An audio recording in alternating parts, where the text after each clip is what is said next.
Bonjour Nelly Pons. Bonjour. J'imagine que ce reportage vous parle, vous qui avez choisi de ralentir, enfin vous avez écrit choisir de ralentir, je passe à l'acte, aux éditions Actes Sud Kaizen. Alors après avoir touché le fond, vous avez donc écrit cet ouvrage. Qu'est-ce qui s'est passé dans votre vie?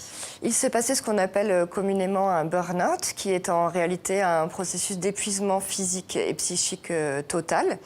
Donc en gros, un jour, tout s'est arrêté, tout simplement. Mon corps n'était plus en capacité de réagir, de lever un bras, de se lever, d'assurer des gestes simples, de se doucher, de vivre. Et ce burn-out a été une occasion exceptionnelle qui m'a été donnée de revenir un petit peu en arrière, d'analyser à la fois ma propre vie et puis celle de toutes les personnes qui m'entouraient, que j'entendais en permanence dire « je suis débordée, j'en peux plus, j'ai pas le temps, vite, dépêche-toi, etc. » pour essayer de commencer à questionner ce rapport au temps. Donc une prise de conscience majeure, mais quand on dit « je suis débordée », c'est dire « j'existe hein, d'une certaine façon ». Complètement. On a vu dans le reportage Gilles Vernet, dans son film « Tout s'accélère », le philosophe physicien Étienne Klein dit quelque part, quand on dit « je suis débordé », n'est-on pas en train de dire « regardez comme je suis important ». C'est une façon d'exister aussi que l'on a aujourd'hui, une façon de se sentir vivre intensément, ça a été aussi dit dans le reportage.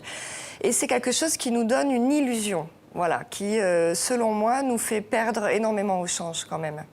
Alors, ce que vous expliquez dans votre livre, c'est que la lenteur, ce n'est pas être au ralenti. Expliquez-nous.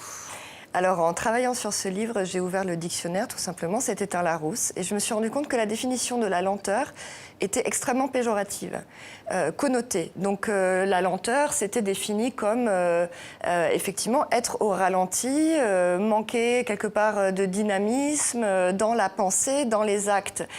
Or, pour moi, ralentir n'est pas synonyme d'être au ralenti. Alors, c'est quoi votre définition? Pour moi, ralentir, c'est un changement de regard sur le monde. Ce n'est pas une question uniquement de cadence ni de vitesse. On peut être passionné, enthousiaste, continuer à faire énormément de choses, tout en prenant le temps de faire ces choses-là, en habitant chaque instant comme une traversée successive de différents instants qui nous amènent à faire quelque chose. Ou alors, on peut les survoler à une vitesse excessive, mais pas uniquement la vitesse, aussi une façon de ne plus s'habiter soi-même, en fait, de ne plus habiter le temps. Pour moi, ralentir, c'est justement prendre le temps de vivre. Ce qui ne veut pas dire faire moins de choses.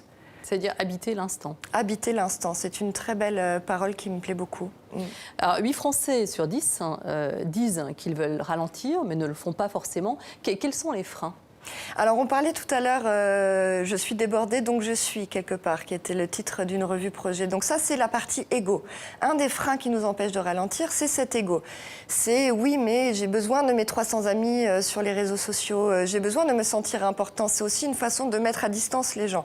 Quand je leur dis, bah non, je n'ai pas regardé ton dossier, j'ai pas le temps, je suis débordée, ça nous arrange quelque part. C'est aussi une façon de ne pas prendre en considération cette demande qui nous est faite et de naviguer un petit peu comme ça, en prétextant en permanence cette question du temps. Oui. Ça, c'est la partie égo, on va dire. Il y a une autre partie, un autre frein qui nous empêche de ralentir, c'est la peur. Alors la peur, il y a des gens qui, par exemple, il y a des gens qui vont se sentir plus du tout en adéquation avec leur travail, qui va les mettre dans une accélération foudroyante. Bon, ben, c'est la peur du chômage, c'est la peur du décrochage social, c'est la peur de la marginalisation. On voit que si être au ralenti, ralentir sont assimilés, alors on est dans quelque chose de péjoratif. Que vont penser les autres? Si je pars à 17h de mon travail, que va-t-il m'arriver? Que vont penser les gens? Ça, c'est la peur. Ça, c'est une peur qui est basique, qui nous habite au quotidien, qui est liée à notre vie pratique. Au-delà de cette peur basique, ça représente quoi? Ensuite, il y a une peur qui est beaucoup plus fondamentale, qui me paraît existentielle, qui est la peur du vide, la peur du rien, comme si cela pouvait exister. De mon point de vue, ça n'existe pas, de toute façon, le vide et le rien. Et ça nous renvoie à la peur de la mort, à la peur de cette finitude dont l'humanité a conscience et qui fait tous les progrès scientifiques, et notamment médicaux, vont notamment dans une recherche quelque part de ce mythe de la vie éternelle. Nous avons peur de notre propre finitude.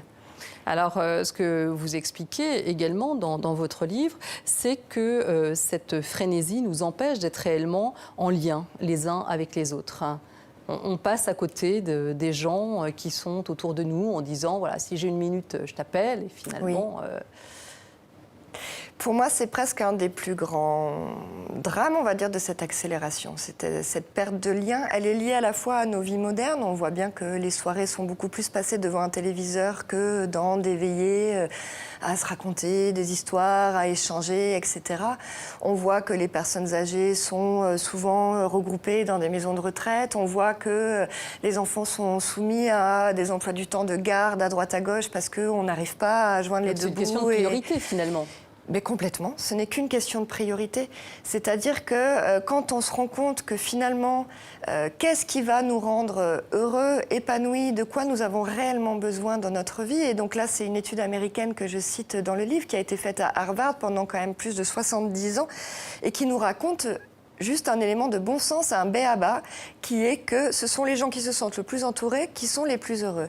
Or, cette vie moderne a tendance à nous faire oublier un petit peu cette question-là. Derrière nos 300 amis Facebook, par exemple, quels sont les liens réels que l'on a quotidiennement avec des êtres humains ? Alors, ce que vous expliquez d'ailleurs, c'est que l'hyperconnexion génère beaucoup de stress et totalement chronophage. Donc, est-ce qu'il faut bannir les réseaux sociaux d'une vie dans laquelle on choisit de ralentir ?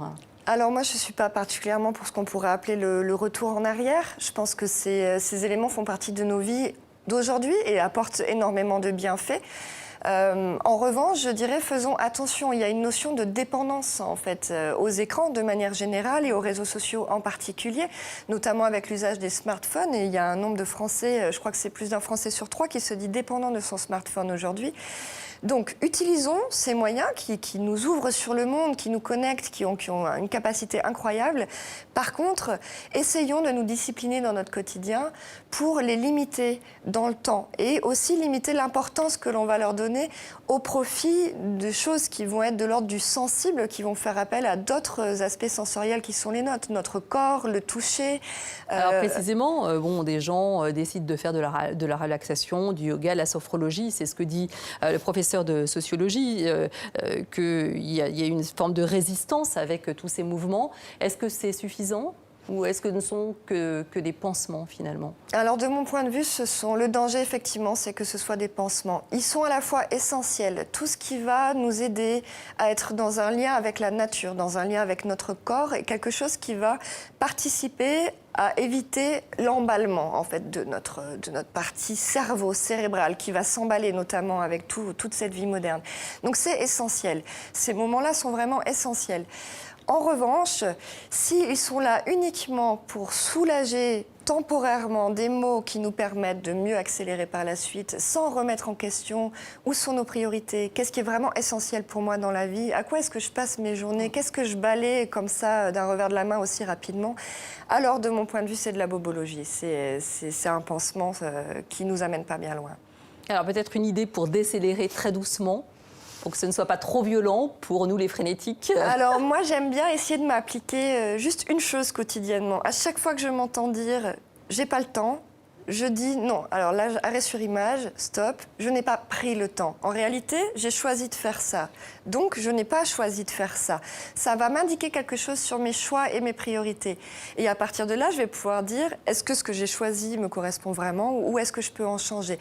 Rien que cette conscience-là est déjà un grand pas dans le quotidien. Merci beaucoup, Nelly Pons. Donc, on l'a bien compris, l'avenir est à ceux qui ralentissent.